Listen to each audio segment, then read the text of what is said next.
I'm delighted to be here with you again. It's Mensah Oteh. I'm going to be talking about self-discipline and self-control and how you develop an inner strength to help you achieve your desires, your dreams, your goals, your objectives, your vision, whatever you might want for yourself. Now, self-discipline is a very broad topic in itself. And what I like to do is perhaps give you some of my thoughts and some of my experiences of what it takes to develop a strong level of self-confidence, a strong level of self-control, self-belief, and inner strength. I define self-discipline in my book, The Best Chance, as your ability to make yourself do what you should do when you should do it, irrespective of your feelings and at the right time. Now, there are 4 parts of that definition that I want to talk about. Making yourself do what you should do. Now, this implies that there is something of value in what you're trying to achieve. When you should do it. Now, this means that there's a timing. I love what King Solomon said. He said that there is a time for everything under the sun, a time to be born and a time to die, a time to mourn and a time to celebrate. And that applies to everything we do in life. And so self-discipline is your ability to understand the value of time and the timing through which various objectives can be either implemented or brought to reality. Another part of that definition deals with doing it irrespective of your feelings. Now, that is where we struggle, and that is where I struggled a lot, and I still struggle sometimes. How do you manage your feelings? How do you control how you feel in the present, and try to align that with what you want from the future? It's difficult. Self-discipline. Your ability to make yourself do what you should do, when you should do it, irrespective of your feelings. And that simply means whether you feel like doing it or not. I think the best way to start to develop a strong level of self-discipline and self-control and inner strength, in my opinion, begins with a vision. You've got to have a vision, clarity on a vision. Now, a vision is a part of a greater purpose. So, if you're struggling with self-discipline and self-control, my first question to you would always be, what's your purpose? That's a broad topic in itself, I understand. But let's narrow it down to perhaps a particular area that we can both relate to. Let's say you have difficulty in getting yourself to perhaps exercise every day, and you need self-discipline, or you're trying to find self-discipline and self-control to make yourself get up, go to the gym, go for a walk, eat the right foods. My first question wouldn't be, what are you trying to do? That's where we seem to make a mistake. You have to start with the why. Because if you can find the why for anything, then you can achieve the how and the what. So my first question would be, what's the purpose? Why are you trying to exercise? What's the greater purpose? Now, from your purpose, you can develop a vision. A vision is simply a picture of the future of yourself, a glimpse of what it would be like, perhaps a destination you're trying to get to. Now, that could be you have a purpose to be fit and trim, and a vision could be you want to lose 10 pounds in perhaps 6 months. Now, once you have clarity on your vision, it's possible now to start to exercise self-discipline. To attempt to apply self-discipline and self-control and inner strength without vision, I think is a struggle against life. The great writer says, without vision and dreams, the people perish. Now, the word perish there doesn't mean in the literal sense. It means that without vision and dreams, people lose focus, people lose hope, people lose self-discipline, people lose inspiration. So you need a vision of what you want. Now, once you have clarity on your vision, it's a lot easier to become self-disciplined and self-controlled. But let me start with perhaps what I might consider to be my opening statement. You have to have a standard. I like to call it your personal standards. Everyone can discipline themselves. Everyone knows what to do. Now think about this. I don't think any one of us wakes up in the morning and says, I'm going to try today to do an average. I'm going to do my least best performance. I don't think so. I think we all wake up every morning and we genuinely want the best in our individual lives and respective lives, perhaps our families and our community and our country. We wake up every morning and we want to give our best. That and therein lies the problem. You're giving your best. Those who achieve success, a level of success that most people stand back and people awe and people admire and people marvel at, people who achieve incredible results, those we say have greatness in them or greatness that has been exposed, they don't give their best. They do whatever it takes. And you see, therein lies the difference. A lot of us are trying to give our best, but your best is not good enough. You have to be willing to do whatever it takes. Now, that is an attitude and a mindset of high achievers.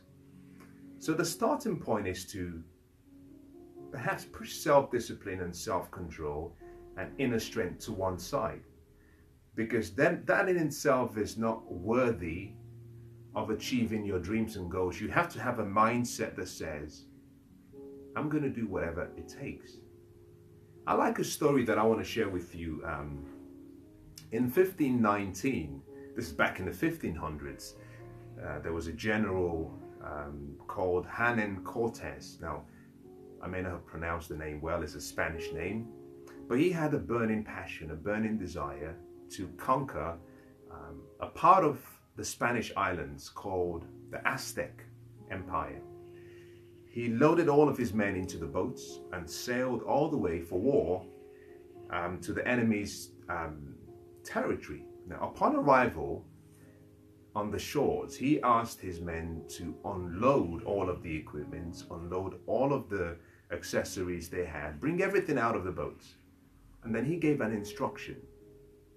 He said, I want you to burn all the boats. Now, as the boats were going up in flames, he stood there and he said to his men, he gave perhaps an opening statement, a motivational speech, a chart to his men. He said, listen, can you see all the boats going up in flames? Now that means that we only have a choice now. We either win or we perish. Now that inspired his men and they marched forward and they succeeded. They defeated the enemy and they conquered the empire. I like this story simply because he was willing to do whatever it takes. Now that's an extreme in itself, but here is the point. Until you get to a position or a place in your life where you decide that it's not just about having high standards, that it's about you doing whatever it takes to achieve your dreams, your goals, your vision, your objectives, your purpose. Until you have that conviction, you're going to waver in your self-discipline and in your self-control. For so many years, I've seen myself go through the same cycle. And I used to have a mindset that thought, all I have to do is have focus. All I need is inspiration and motivation, and all I need is encouragement. And if I can do that regularly, then I would achieve what I wanted. See, unfortunately, I didn't realize that you cannot live a lifestyle of self-discipline. I'm going to say that again because I think it's important. You cannot live a lifestyle of self-discipline or self-control. It's impossible. The purpose of self-discipline is to enable you create a habit. The habit becomes conditioned, becomes instinctive, it becomes automatic. You see, self-discipline requires effort, it requires willpower, it requires focus, it requires control, it requires energy and effort. Now imagine you trying to do that every single minute and every single hour of every single day. It's exhausting. So, those who achieve great results, they have the understanding of what it takes to create good habits. And so they apply self-discipline for a period, and I'm going to talk about the duration shortly. That allows them build momentum, create the habits, and then once the habit is formed and forged, they don't need self-discipline any longer because it's now instinctive. Think about this. When you wake up in the morning, you don't think about self-discipline to brush your teeth. You don't, simply because it's a conditioned habit. As a matter of fact, it's what we'll call a paradigm. You have a paradigm, which is a multitude of various habits that you unconsciously are unaware of its control over you. So, I would suggest if you're thinking about how to live a life of self-discipline and self-control, my first recommendation is this. You want to raise your standards up to the point where it becomes a must. So you simply say, it's non-negotiable. If you have non-negotiable standards, then you're ready to experience a level of success that far exceeds anything you've achieved previously. You must have non-negotiable standards. Non-negotiable standards could simply be that you say to yourself, every week, I have to train, I have to go to the gym, I have to exercise 4 or 5 times a week, or 3 times a week, or maybe 5 times a week, 6 times a week. I don't really mind, I'm not suggesting a routine, but it's you setting a standard that you cannot fall below. But to do that, you have to mentally program yourself to see yourself in your vision, in your mind's eye, living that life. But also you must then have a strategy to achieve that. So you must have non-compromising standards, musts. The next thing you have to do is discipline yourself for 100 days. Now that is not a mistake. I said 100 days. If you want to create a new habit, you must discipline yourself for 100 days without fail. You see, through commitment, you begin the journey. Through consistency, you achieve your promise, you achieve your results. So, one of the first things you have to do is recognize that there is a price to be paid for what you want, but there is a promise. The price is guaranteed. The promise is guaranteed. But the promise only comes after the price has been paid. The price must be paid in full. The price must be paid in advance. The price is due every day. And that regular price you pay has to be done for 100 days. Why? Because by doing it consistently for 100 days, you form new habits. You form a habit that is impossible to break. At the start of every year, people get together and they say, we have New Year's resolutions. But herein lies the paradox of that statement. Resolution is not goals, is not objectives. The word resolve simply says, I'm going to do whatever it takes. In other words, you promise yourself that you will never give up. The problem is most people start the new year and after the first 3 weeks, they haven't seen results. Or maybe the results are so small they give up. So they say it doesn't work, and at the end of January most people break their resolutions, at the end of February.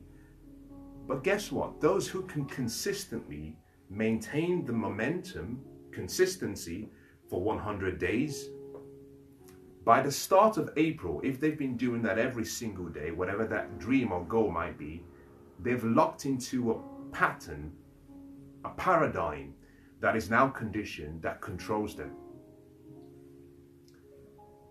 There is a season to sow, and there is a season to reap.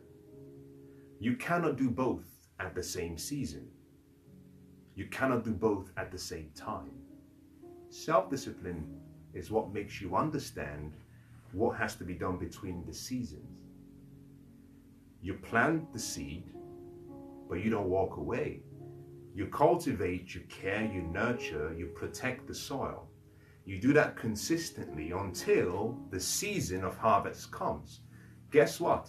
You and I can control the seed and the sowing. We can control the harvest. So we must apply the discipline until the harvest season begins. For most people, in most scenarios, that consistency is 100 days. So let's assume you have a desire to change something about yourself. You cannot get rid of an old habit, an old lifestyle by trying to fix it. You get rid of an old habit by displacing the habit with a new habit. You must create a new habit that renders the old habit obsolete. Then you must apply that for 100 days until you find that it's second nature to you now. So, if you want to develop more self-confidence and more self-control, recognize the power of habits in your life. You see, what you do daily and consistently determines who you become permanently. Successful people and high achievers are no different than the unsuccessful and the average. They're no different. They have the same mind. The difference lies in the fact that successful people do extraordinarily well. Ordinary things, they do it consistently, and the average person would do what should be an extraordinary thing. They seldom do it. They focus more on doing ordinary things. So it comes down to a choice in making the right decisions. And what I want to do is perhaps talk to you about maybe 5 or 6 parts or areas of your life that you should focus on if you want to create regular self-control and self-discipline. The discussion about self-discipline is so broad that it's almost impossible to deal with every single area and every single category, because you could talk about business and finances, you could talk about relationships, you can talk about perhaps health and lifestyle, you can talk about your personal contribution back to the world, you can talk about spirituality, you can talk about so many other categories or areas of life. In the limited time that we have, obviously I'm not going to be able to talk about all of those things. So what I want to do is talk about perhaps a few areas that I think helps you set the foundation to all other areas of your life. There are only about a half a dozen areas that we have to focus on in life to see remarkable changes. Pareto said that 80% of the results you have in your life will come from about 20% of your activities. And so you and I have simply to focus all of our energy and attention on the 20% of what we do that will create 80% of the results or the value. And that's what I want to do with you in the next few minutes. I personally believe, now this is a subjective view, I don't ask you to buy into everything I'm about to share next. This is a personal view, but I want you to be open to some of these ideas. You might find something for you. I personally believe that unlike the animal kingdom that operate on instincts, I personally believe that there is no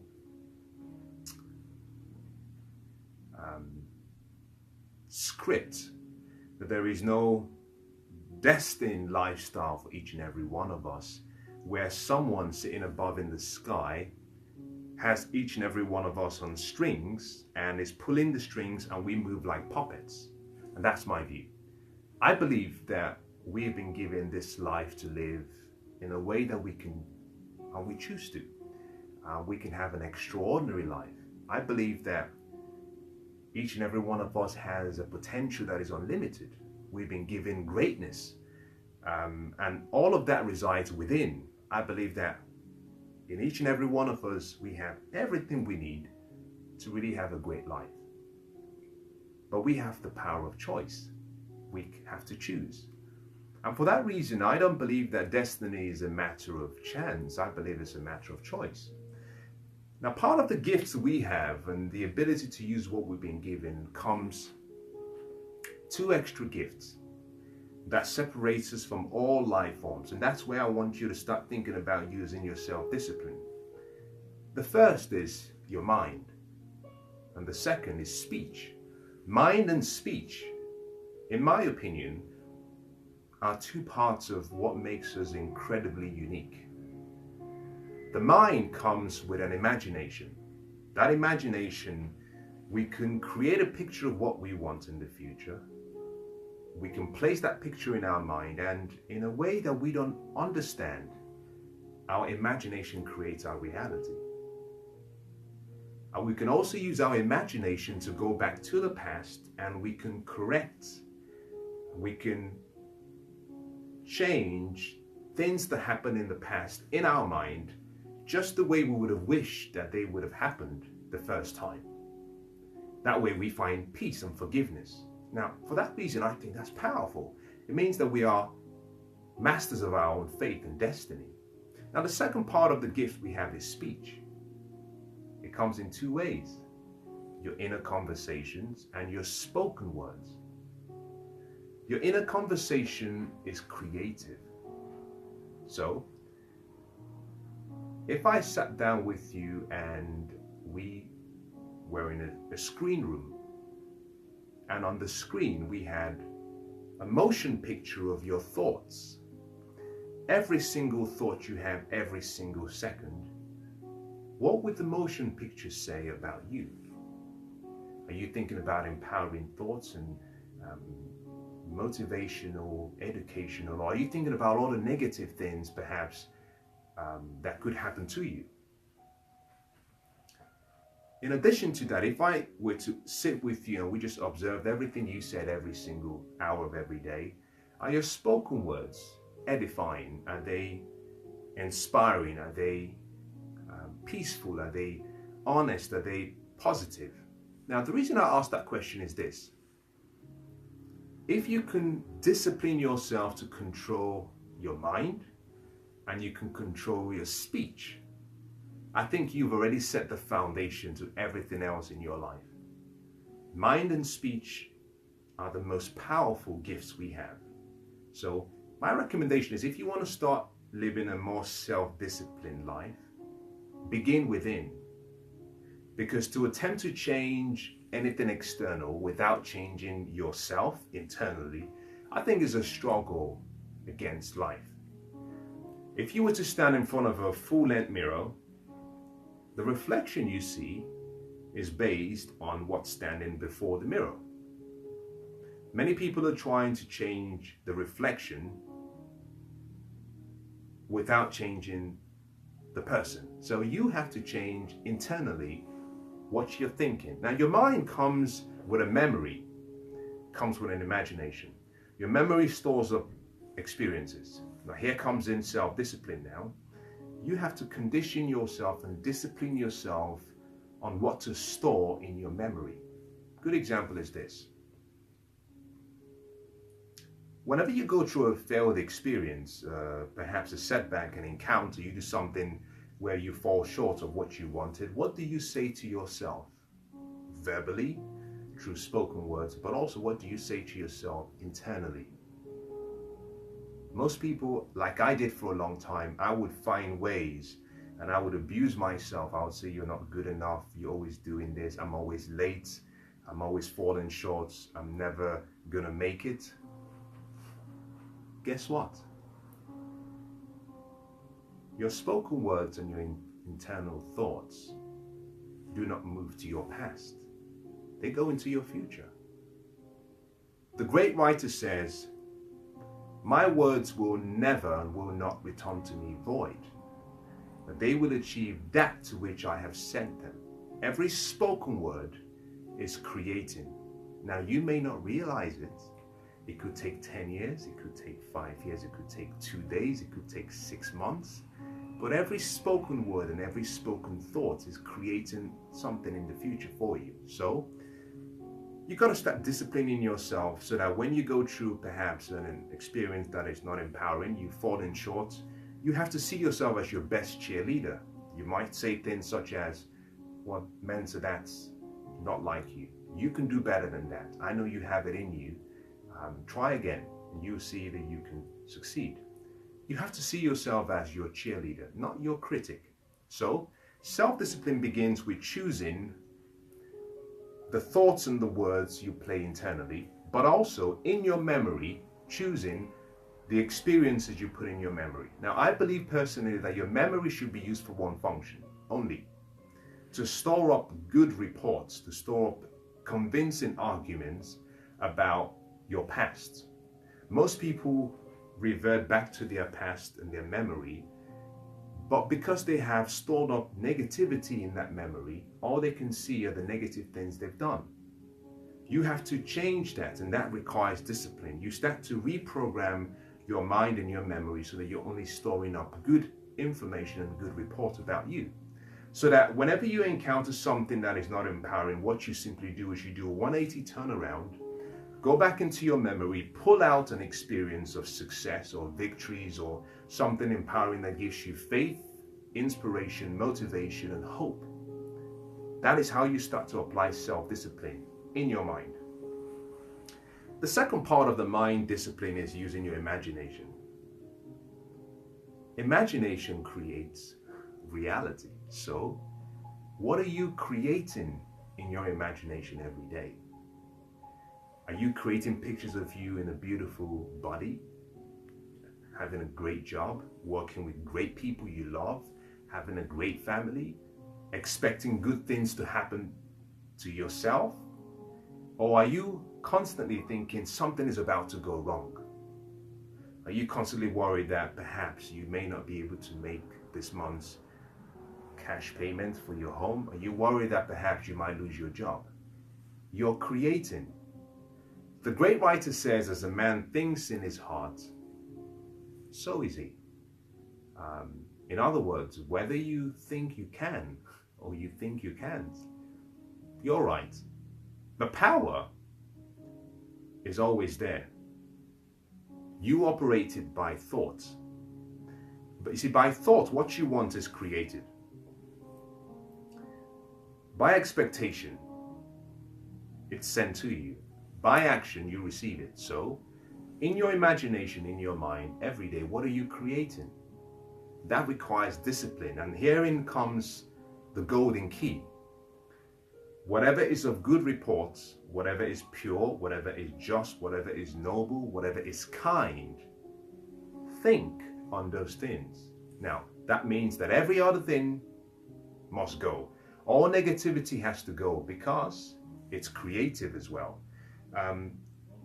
Your mind cannot distinguish between what's real and what's imagined. The power works. If you put in a good idea, it works. It's like a neutral soil. The soil doesn't discriminate as to whether you put seed of corn or seed of poison. It will give you back a harvest. So you need discipline in choosing the thoughts you put in your mind and how you think. Discipline yourself to start thinking more positive so that your every action, your every feeling is positive. You see, attitude is a combination of thoughts, feelings, and actions. Your thoughts decide your feelings. Your feelings decide your actions. Your actions, if repeated consistently, develop into habits. Your habits create your character, your attitude, and your behavior. And the three of those form your results. Your results decide your destiny. So, if you want to change your destiny, you have to change your thoughts. But herein comes in the most important part of that chronology of events. If your thoughts create your destiny, what controls what you think about? Just three things. What you see, physical, by sight. What you see, vision-wise in your mind. That's number one. Number two, what you hear, by sound. What you hear through your natural ears, but also what you hear in your mind's central ear. Number three, the people you're around. You're allowed to influence you, the people you have around you. So, self-discipline and creating a good life starts with disciplining yourself to be selective and apply what we call the law of selectivity in what you see every day. You pick up a newspaper, what do you see? Are you feeding your mind with negativity or sensational stuff? What you hear, you see people arguing. Well, do you have to get in their business? Do you need to know every single detail? Or are you going to stand guard at the gate of your mind and protect what comes in? You see, your mind is like a garden. You plant seeds, you plant weed. If you plant good seed, we call it faith. Faith helps your seeds to grow. If you plant doubts and negativity, that's weed. The weeds will choke the flowers you have. So it begins with the mind. Now, that's a really long explanation as to how to discipline your mind, but I think it's probably worth the time spent. Now, the second part is your speech. What are you saying to yourself internally, and what are you saying externally? I'll give you a good example. A number of years ago, so many years ago, I went through a series of periods where I was working very hard and I was very stressed. I would work 15-hour days sometimes, and I found that I was getting to a point every day when I started to decline in terms of performance. Now, I like what I heard about Ronald Reagan. I heard that he never made a decision after 3 p.m. And the reason was because he realized that after 3 p.m. he wasn't thinking well enough. So he always left his important decisions to the early part of the day. Now, in my case, I didn't know this at that time. And I would still be dealing with clients at 11 p.m. at night and 12 midnight and 1 a.m. trying to catch up. But I was fatigued and I was exhausted. And so, a lot of the time, some of the decisions I was making were not well thought through. I thought I had to just get it out. What I should have done was discipline myself to get some rest and start the next day. And that meant that a lot of the decisions I made, some of them could have been made more creatively, put it that way. They could have been handled differently. But I didn't understand the power of disciplining my emotions when dealing with the fatigue that I was experiencing physically and using my mental reasoning faculty. So the point I'm making is this. Self-discipline is a learned behavior, it's a learned habit. It's not something that you are born with. It requires discipline. It's like a muscle. The more you exercise it, the more you get better at using it. The more you do it to the point where it becomes a habit, the more you require less discipline because it's now instinctive. The more you consistently apply that habit, it becomes a lifestyle. So, if you want self-control, if you want self-discipline, if you want inner strength, you have to take yourself through the journey of going from activity, daily consistent activity, to a habit, to a lifestyle. So mind and speech are two parts of your life that you have to discipline and get really good at it. Now, let's talk about a different part of what you need to discipline. I believe that we all have commonality when it comes to emotions, in the fact that we are all emotional and we have to discipline our emotions. If you were to ask me to identify the cause of all of the problems I've experienced so far in life, perhaps excluding all business decisions, I would say it came down to my inability to manage my emotions. Interestingly, very few of us were taught about the power of emotions at a young age. You know, you go into school and you're taught academic and professional education, but no one teaches you about the power of your emotions and how your emotions can sabotage everything you've worked hard to create.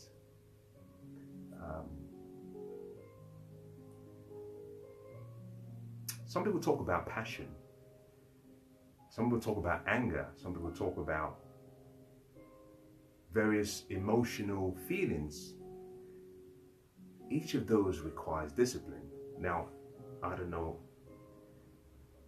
how you were raised and the family you came from, but I was never sat down and taught about emotions, how to manage them, how to direct them, how to control them.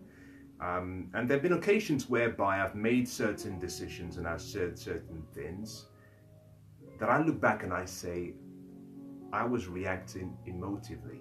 I wasn't reacting rationally. I wasn't thinking clearly. So, one of the key areas of your life you have to discipline yourself and get really great control over is your emotions. Recognizing the emotions. Now, recognize something, that your emotion is not something that you want to suppress. It doesn't need to be suppressed. It simply needs to be guided and used constructively. Anger is not a negative emotion. It's simply a sign. If allowed and channeled in the wrong way, it becomes a negative emotion. But anger is simply an indication that there's something, there's a signal coming to you that you need to recognize. How you then channel that feeling determines whether it's negative or positive. And I'll tell you how. We know of Mother Teresa, for example, and many people do not realize that what they think and consider to be Mother Teresa's passion, they said she had a love for people. I completely agree with that. She had a remarkable level of love. But it wasn't her love that created the movement that she was able to create. Passion comes in two forms. Every coin has three sides, the head, the tail, and the edge. You have to have the intelligence of standing on the edge and looking at both sides. Mother Teresa had passion, and passion, part of that was positive, it was love. But the other side was anger. The anger was anger in seeing people suffer. It was that anger of seeing people suffer that led her to say, I have to do something. Now, she loved people, yes. But recognize that we're all called to serve one another. And so you can love someone, but also you can also hate seeing them in pain. So anger has to be channeled. Discipline requires you understanding how to control and choose emotions. Recognize the emotion, welcome the emotion, but then don't let it control you. You control the emotion. If it controls you, it's in control. If you control the emotion, you're in control. And so I think each and every one of us has a responsibility to learn how to discipline our emotions. And it takes time. But it requires study, it requires practice, it requires commitment and consistency. Wisdom is the principal thing. I believe, in my opinion, that wisdom is the most important thing. Wisdom helps you increase your level of understanding, knowledge, and awareness. Wisdom brings ideas to you. And so one of the things that I would say is, if you want to become better at managing emotions, you have to become someone passionate about wisdom. Simply meaning, you have to have a desire to learn. Part of the reason you spend time learning is because you can start to study other people's life experiences. I love reading biographies and autobiographies because you get to see two sides of a ledger. You get to see great success stories, but also you get to learn from people's mistakes. And what I found is most people like myself, a lot of the mistakes we made as a result of poor judgment. Now, what is judgment? Some people say, well, she's very experienced, he's very experienced. Now, what we call experiences is a result of poor judgment. Poor judgment begins, and if you learn the feedback, and if you apply the feedback, it becomes experiences. Those experiences over time create success. So success is simply a cycle going around from good judgment created through experiences, but the experiences are created from poor judgment and mistakes made. And so I like reading because I get to learn and I get to use the concept of time leverage. You read someone's story and then you learn what they did right and what they did wrong. And then it guides you on not making the same mistakes. So discipline is required. Before you can control your emotions, you have to control your thinking. Now understand that. Before you can control your emotion, you got to control your thinking. But you control your thinking by what you feed your mind. Now, one of the things I normally say in investing is the best investment decisions are those made before you have to make the call. If you're making your investment decision on the spot when the deal is presented, you're going to make a wrong decision. The best investment decisions are those whereby all of the thinking is done before the deal has to be done. In other words, you have non-negotiable standards, you have a set of parameters, you've thought about your rules, you've thought about the benefits, you've thought about the why and your purpose, so that when the deal is presented to you, it's very easy. You can simply say, it's not for me and it's for me. You don't have to rationalize. Those who allow emotions get involved are those who usually lose. So, if you want to get great at managing your emotions, you have to learn how not to manage the emotions. You have to learn how to discipline your thinking by disciplining how you use your time and how you study, so that when the time comes, you're not reacting to life, you're simply responding. Responding comes from planning in advance. When you respond, you're reacting, and when you respond, you're dealing with you controlling your emotions as opposed to your emotions controlling you. So here is the point. You can choose to think with your emotions or think from your emotions. Both of that deals with reacting and responding. So I think the third area after mind and speech is your emotions. You got to discipline your emotions. In intimacy, in relationships, whether business, whether casual, whether intimate relationships, you find that those who can manage their emotions, those who can manage, now watch this chronology because it's powerful. Those who can manage their mind and their thoughts will manage well what they say, their speech and internal conversations, and as a result of that, they'll manage their emotions.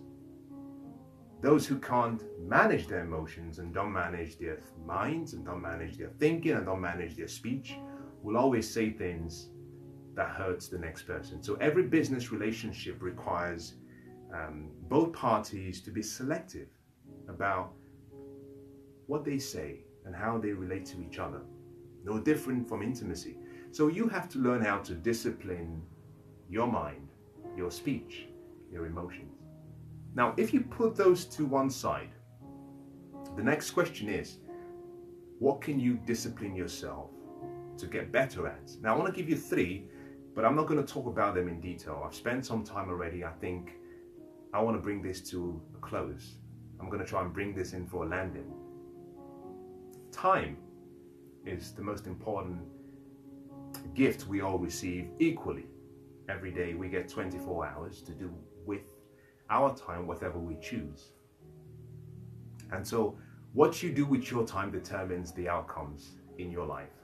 And I found that time cannot be managed, but you can manage yourself. So time management is simply life management. But to manage yourself, you need self-discipline. You choose how to use your time and where to spend your time, who to spend your time with, and that requires discipline. So if you can get good at how you use your time, what you find is that you start to make changes in your personal, business, private life that are creating the results you want. Now remember what I said at the start. Self-discipline is simply you connecting your actions of today with your desires of tomorrow, the future. It's your ability to make yourself do today what is consistent with what you want in the future. It might be uncomfortable, but it needs to be done. So you're paying a price for a future promise. So with regards to time, you have to ask yourself about instant gratification. How do I sow 24 hours of my seed time so that I can achieve and I can become who I want to be in the future? That is the challenge. So I think time is one area that we all have to learn how to manage.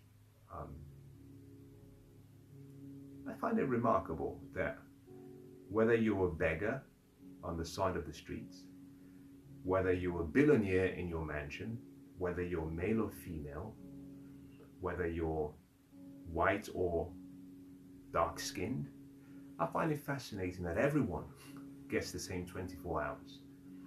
So we have some level of equality, and therefore how we use our time, how we discipline ourselves in the use of our time determines who we become. Putting time aside, there's another area that we can talk about, which is money. I'm not going to talk about money, but it says a lot about each and every one of us. How you use your money, how you spend, whether you invest, whether you spend, whether you're constantly drawn to instant gratification, determines the life you have. It's a strong, important area. Some people say money is not everything. It wasn't meant to be everything.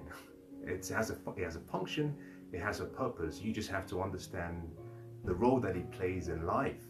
But I think how you discipline yourself to use your money affects pretty much everything that we do. In my book, Unstoppable, I make a statement. I said that each and every one of us who becomes and gets to the age of working, you become an adult, will spend approximately 70% of our waking life working for money. And I find it remarkable that very few people have sat down and studied money. And for that reason, at the end of a lifetime, only about 2.5%, 3% are financially independent. And I find that strange, that every day we wake up and we invest 8 hours working, plus travel time, maybe 12 hours, working, preparation, traveling to, traveling from, and then working, maybe 12 hours per day, which is about 70% of our waking day, working. And so, how you use and your understanding about money and how you discipline yourself to use the money you get back in return really controls how you feel. Most relationships struggle because of the money problem. Most people suffer and most people think only about money. So I think it's probably worth studying yourself and recognizing what you're doing right and applying the level of discipline and control to help you maintain that consciousness of abundance and prosperity and happiness. Now, the final part I want to talk about is habits. It's a powerful word. I think the quality of your life is dependent on the quality of what you do every day. Habits and routines are the key. So this is where it comes to application. Tell me what you want in the future, and I will show you a habit that can take you into that future. Your habits are like a crystal ball. It shows you your future. So you can forget self-control and self-discipline because all you have to do is decide what you want from life. Decide what you want, the person you want to be, what you want to have, what you want to do. And once you have clarity on that picture, ask yourself a simple question. What daily habits and what daily routines will take me into that future? And then all you have to do is discipline yourself to live one good day. A day is like 1,000 years, and 1,000 years is like a day. Yesterday is gone, tomorrow is yet to come, and so today is all we have. You and I can only live in now. That's all we have. So all you must do is create one good day. A day of self-discipline, and at the end of the day, review what you've done that day, make the course corrections, and simply repeat. Rinse and repeat. Apply the corrections every other day. If you were to imagine having 4 boxes, 2 above each other, on the top left you have my life, on the top right you have my year, on the bottom right you have my month, on the bottom left you have my day. You can connect all 4 boxes together because you see, what you do every day, done consistently, determines what you have at the end of the month. But what you do every month over 12 months determines what you have every year. Done consistently, it becomes your life. So, you simply have to formulate daily habits. You don't have to worry about disciplining yourself every day. Simply ask yourself the question, what daily habits and routines, if done consistently, will get me to my destination? And then all you have to do is go back, apply self-discipline using the 100-day formula. Consistency for 100 days. At the end of 100 days, you would have formulated a habit, and it will be very difficult to break that habit. And then what you now have is a lifestyle. You don't have to think about it, you just simply be. I think that's how you create a remarkable level of self-discipline and self-control and inner strength. It begins with understanding your why, your purpose. I tend to say to people, and I'm bringing this to a close now, I tend to say to people that you have to understand yourself, study yourself. Each and every one of us, we are motivated by 2 distinct causes. One is pain, the second is pleasure. Some people are motivated by the knowledge or the thought that there could be pain, and so they avoid pain. So pain avoidance is a great way to channel your self-discipline approach. Some other people are also motivated by the expectation of pleasure, of gain. And so some people will work hard because they know at the end of the month they're going to get a paycheck. Some other people, on the other hand, will work hard because they recognize that they cannot afford not to have a paycheck at the end of the month. So you have to study yourself and ask yourself a question. What motivates me? Now, you can have both. So there might be areas in your life where you're motivated by the pleasure. I'll give you a good example. Let's say you're going on holiday in 6 months. Or let's say you're getting married in 6 months. You've chosen a beautiful dress that you're going to wear. Beautiful dress. If you're going on holiday, you've chosen perhaps a swimwear. Exceptional. The swimwear, you have to fit in it perfectly, or the dress. So you're able to say, that's the gain, that's the pleasure I'm going to gain. Seeing myself in 6 months looking amazing on the beach, beautiful in the church, beautiful at the reception hall with my husband to be, my wife to be, whatever that might be for you. You're inspired to take action and perhaps discipline yourself to train hard, eat well, because of the pleasure you're going to experience in attaining the goal. That's one side. Now you can spin that to the other side and say, the pain of not fitting into that dress inspires you to work out every day, eat well every day. So you can use pain and pleasure. You have to simply understand yourself and how you work. But guess what? Pain or pleasure helps you begin the discipline process. But as soon as you've been consistent for 100 days, you've formed a new habit. Now you don't have to worry about pain or pleasure. In this case, what you've done is you've used pain and pleasure and your non-negotiable standards to formulate a process to help you create your habit. So, well, I hope that's been useful. I'm not really sure. I hope you found something worth perhaps listening to. We're all different. No one has all the answers. No one has all the answers. And I don't consider myself any different. I don't consider myself to be an exception to that rule. So what I want you to do is perhaps go back and listen to what I've shared so far. Repetition is how we learn. Repetition is the key to change, is the architect of change. Spaced repetition is how we change our lives. So you might want to go back and listen to this again and find one idea that you can implement for yourself. If this has raised your level of understanding, then I'm glad I did this, and I'm glad, and I'll be more than happy to hear from you. If there's a question you have, particularly where you feel you have a different approach and perhaps you needed some more of a tailored, constructive advice, I'll be more than happy to help. Now, I hope that's been useful. Allow me to wish you the best of luck, whatever you choose to do. God bless.